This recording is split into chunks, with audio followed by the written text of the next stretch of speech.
Hello, everyone. Thank you for listening and watching. My name is Nefertiti, and you can find my information in the description box below. This is the weekend energy update for August 29th through August 30th, 2020. This is a general reading, so take what resonates and leave the rest. And these energies can play out a couple of days before or after this reading. And these synchronicities could show up in your day. And I would encourage you to pause the video and take a look at the symbolism to see if anything is showing up for you intuitively as well. If you'd like to book a personal reading, all of the information for booking is in the description box below.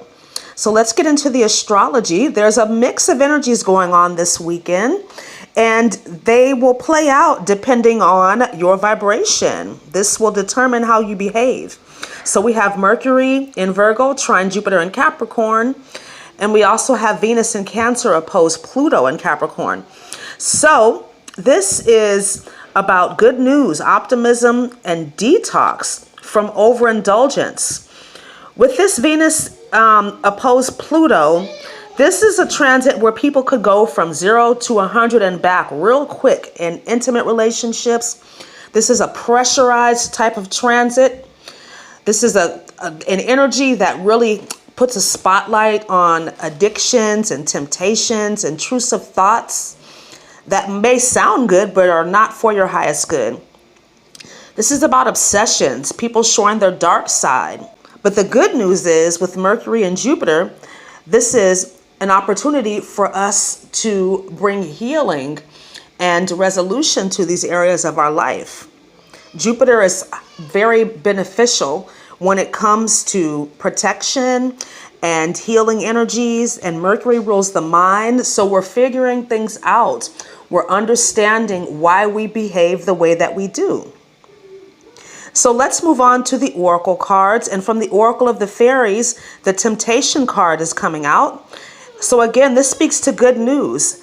And you know, desires are natural, they're normal. We don't have to be ashamed of anything that we like as long as no one is getting hurt. That's what the Temptation Fairy is saying.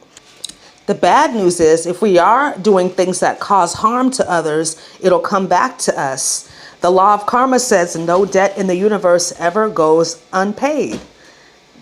This card also speaks to the temptations that come about because of boredom. Maybe watching too many TV commercials with food, which may be making you go back and forth to the kitchen, for example.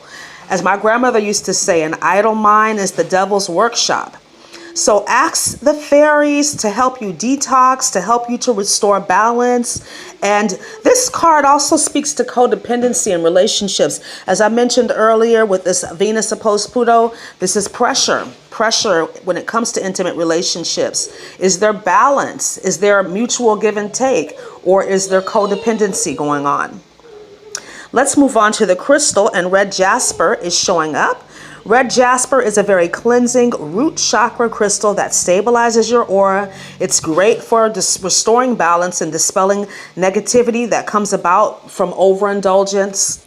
Red jasper is also a stone of mental and physical discipline, which is needed to maintain the consistency in creating healthy habits, releasing addictions. Red jasper guards against physical threats, helps you to overcome jealousy, and red jasper helps to temper and control sexual aggressiveness. Let's move on to the spirit animal, and seahorse is here. Seahorse shows up when you're being stubborn about making healthy changes, releasing addictions, creating healthy habits. The seahorse brings the message of good news that self-love is the answer. So you have a solution. Seahorse is also here to help you release codependency and to help you remember to take care of yourself first. The seahorse also shows up when you need protection when it comes to expressing your desires in relationship, whether these desires are good or bad.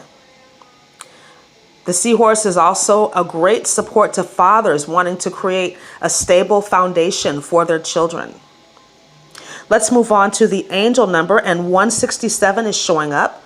Angel number 167 is an endurance number. It's about you continuing on your path when it comes to making healthy changes. The angels say just be willing to make the changes and we will help you find a way out, through, over, etc.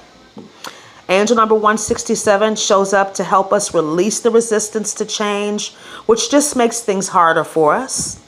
And number 167 also reminds us that meditation will help us to release any attachments, addictions, anything like that. Meditation also brings in clarity and helps you to attract abundance.